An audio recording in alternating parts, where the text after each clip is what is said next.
네, 반갑습니다 여러분, 몽선생입니다. 자, 오늘 만나볼 학생은요, 자, 지난 편에서 SMU 싱가포르 경영대 학교 생활에 대해서 얘기를 해줬던 학생인데요, 자, 이 친구가 사실 졸업하고 싱가포르 기업에 취업을 했기 때문에 뭐 인턴십 경험도 좀 공유를 해줄 수 있을 것 같고요, 또 싱가포르 취업을 했던 과정에 대해서 얘기를 해줄 수 있을 것 같습니다.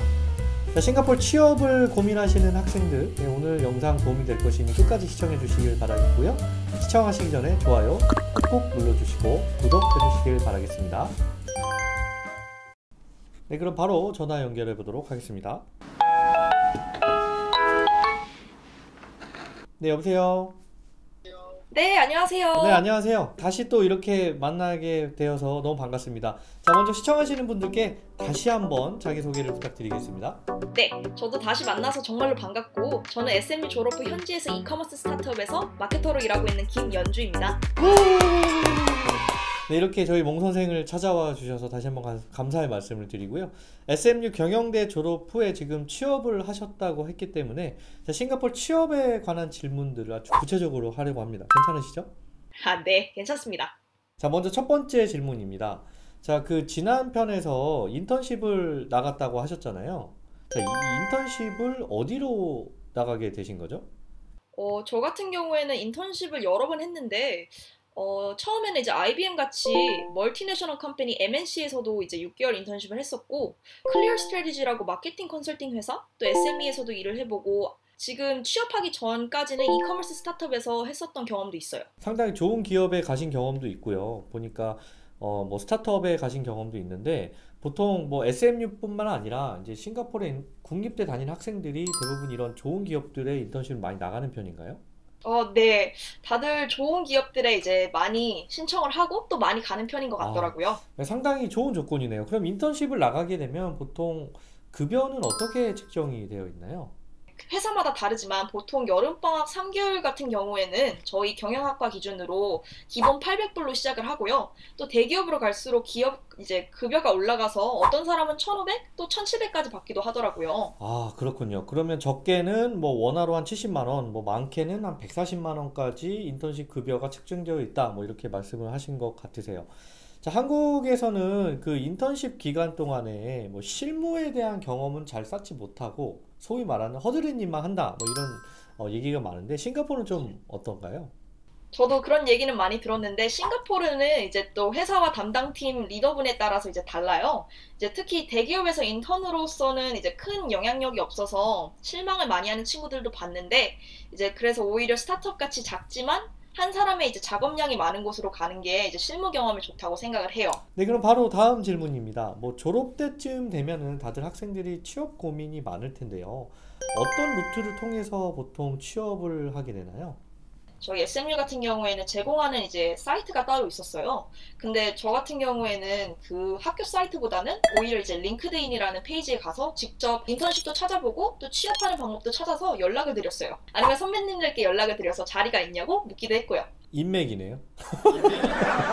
네, 인맥이 네. 진짜 중요하더라고요. 아, 그렇군요. 그럼 현지에서 취업도 알아보는 학생들 많이 시청할 수도 있는데, 선배로서 팁이 있을까요?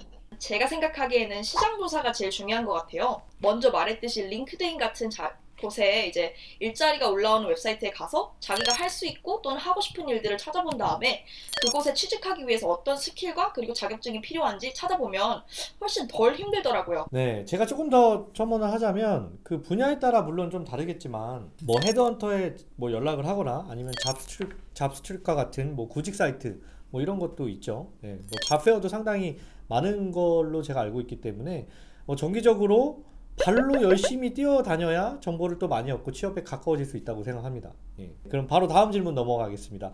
자, 한국에서는 일반적으로 좋은 기업에 취업하기 위해서 취업 스펙이라고 하거든요, 예, 쌓기도 하는데, 싱가포르는 좀 어떤가요?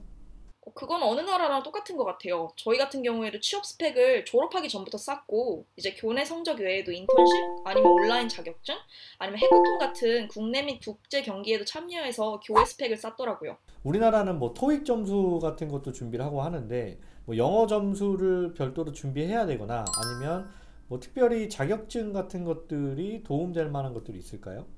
만약 싱가포르에서 학교를 나오신 게 아니라면 영어 점수가 필요할 수는 있는데 이제 저희처럼 이곳 학교를 나오신 분들은 학교 졸업증으로도 충분히 이제 영어 실력을 증명할 수 있다고 생각을 해서 아마 토플, 토익 자격증은 필요 없을 것 같고요.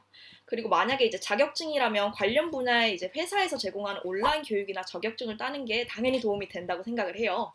이제 예를 들어서 제가 이제 디지털 마케팅이니까 현재 이제 메타, 전에는 페이스북이라고 했던 그 회사에서 제공하는 블루프린트 서티피케이션이나 아카데미 혹은 구글 스킬샵에서 제공하는 수업들을 듣고 수료증을 받는 게 큰 도움이 되더라고요. 아, 지금 시청하시는 분들 이거 꼭 잘 기억해 주세요. 이런 것들이 꽤나 도움이 많이 되는 경우가 있어요. 물론 이게 엄청난 가산점 요소는 아니어도 아무튼 취업할 때 도움이 되는 건 사실입니다. 네, 그럼 바로 다음 질문입니다. 아마 학생들이 가장 궁금해하는 질문일 텐데요. 자, 싱가포르에 있는 기업들이 한국인에 대해서 어느 정도 대우를 해주고 있나요? 구체적으로 말씀드리면 급여 수준은 어떤가요? 일단 제가 봤을 때는 국적에 상관없이 일단 4년제 대학교를 나왔는지 아니면 전문대를 나왔는지를 많이 따지는 것 같더라고요. 급여 수준은 직종 및 분야에 따라 많이 다르기 때문에 이제 평균 급여가 어떻다고 말씀드리기는 어렵네요. 근데 대신 저희처럼 국립대를 나오신 분들은 적어도 평균 한 3,500 정도는 받는 것 같더라고요. 네, 그러면 이제 국립대를 나온 친구들은 초임 월급이 약 280에서 300만 원가량이다.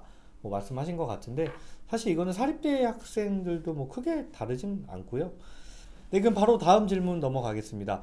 이제 사립대나 국립대 학생들 보면 취업할 때 서류 심사는 잘 넘어가도 또 면접에서 떨어지는 경우가 많거든요. 이 면접 분위기가 좀 어떤 편인가요?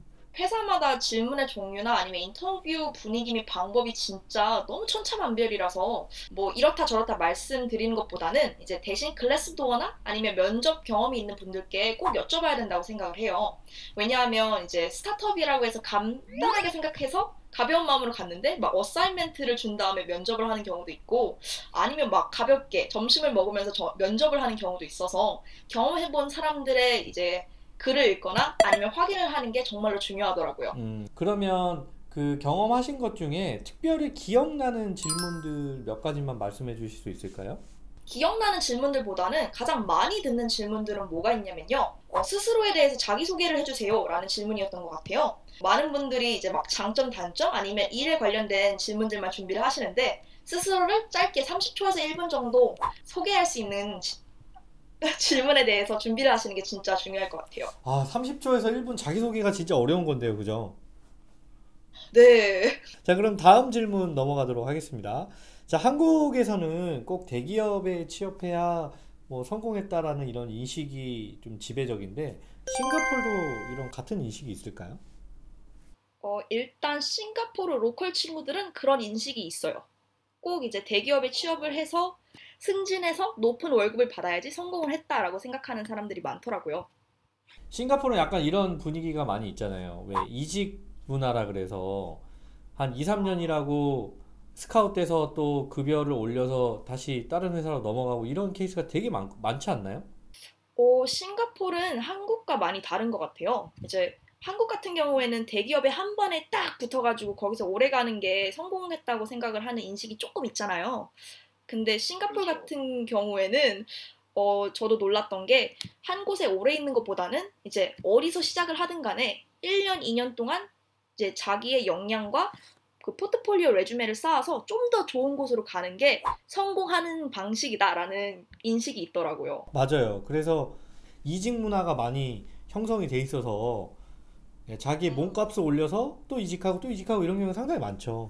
만약에 이직하는 걸 고려하지 않거나 아니면 자기 월급이 오르지 않는데도 움직이지 않는다면 그거를 좀 낮게 보는 경향도 있더라고요. 아, 이거 되게 좋은 정보네요. 싱가포르하고 한국하고 아주 큰 차이점이 있는 것 같습니다. 자, 다음 질문 넘어가겠습니다. 한국인으로서 이 현지 기업에서 적응하기 쉽지 않았을 텐데 회사 분위기는 좀 어땠을까요? 사실 한국인이어서 더 행복했어요. 아, 그래요? 이제 싱가포르에서는 나이, 성별 혹은 직급 상관없이 동등하게 대해주는 분위기가 있어서 이제 적응하기도 편했고 또 이제 한국과는 많이 달랐는데 그 다르다는 걸 아니까 오히려 더 좋아하게 됐어요. 그렇다면 이 워라밸이 잘 주어질까요?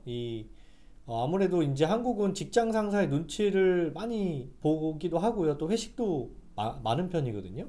일단은 제가 전에 했던 인턴십이랑 또 현재 일하는 회사 같은 경우에는 회식이 없었고요. 물론 이제 사장님마다 다르지만요. 근데 만약에 있더라도 이제 다들 시간이 될 때, 그리고 특별한 날에만 점심시간 때 같이 먹으러 갔었어요. 또 막 중간에 해피아워라고 해가지고 술이 진짜 쌀 때가 있거든요. 그럼 그때 같이 맥주 마시러 가자고 할 정도로 이제 칠하고 편한 분위기였는데, 이제 제가 가장 좋아하는 부분이 시간으로 보여주는 게 아니라 결과로 승부하라. 이제 마감 시간까지 좋은 결과를 보여줄 수 있으면 이제 그 안에 있는 제 시간은 자율적으로 사용할 수 있었던 게 진짜 좋았던 것 같아요. 그래요. 저도 갑자기 옛날 생각나네. 저도 싱가포르에서 일할 때 제일 좋았던 점이 이 직장 상사 눈치 없이 좀 퇴근도 자유로운 편이었고, 업무 시간 딱 지나면은 완전 친구처럼 지내서 너무 좋았거든요. 예, 물론 회사 분위기마다 조금씩 차이는 있겠지만, 대체적으로 이제 싱가포르는 그런 회사 분위기가 잘 조성이 되어 있는 것 같습니다. 네, 지금까지 정말 여러 이야기를 해주셨는데, 자, 그럼 마지막으로 싱가포르를 먼저 취업한 사회인으로서 취업 준비하는 학생들에게 선배로서 한 말씀 부탁드리겠습니다. 외국인으로서 당연히 현지인들에 비해서 취업하긴 어려울 거예요. 그러니까 이제 힘들 걸 각오하고, 이제 모르는 사람이든 아는 사람이든 도움이 필요하면 악착까지 달려드셔야 한다는 걸 꼭 이제 말씀드리고 싶어요. 왜냐하면 싱가포르는 가만히 있는 사람들에게 기회를 주지 않거든요. 그리고 물론 그렇기 때문에 힘들지만 그만큼의 보람을 느끼고 또 본인의 능력을 펼칠 수 있는 곳이라는 생각이 들어요, 저는. 이렇게 또 좋은 말씀 해주셔서 정말 다시 한번 감사의 말씀을 드리고요. 뭐 다음 편에서는 좀 현장 분위기를 좀 더 보여줄 수 있는 그런 내용을 가지고 또 다시 초대를 드리도록 하겠습니다. 싱가포르 회사 생활 열심히 하시고요. 네, 오늘 참여해 주셔서 정말 감사합니다. 네, 항상 감사합니다, 선생님. 네, 지금까지 싱가포르 SMU 경영대를 졸업하고 취업을 한 학생 얘기를 쭉 들어봤는데요. 사실 싱가포르 유학의 장점이 졸업하고 현지에서 취업을 할 수 있다라는 기회가 있는 것이거든요. 그래서 뭐 국립대든 사립대든 예술대든 모든 학생들에게 이런 환경이 주어진다는 거 정말 좋은 것 같습니다. 자, 저는 다음 편에서도 또 다른 학생의 이야기를 가지고 또 찾아뵙도록 하고요. 긴 시간 동안 시청해 주셔서 감사합니다. 떠나시기 전에 좋아요 꾹 눌러주시고 구독해 주시길 바라겠습니다. 감사합니다.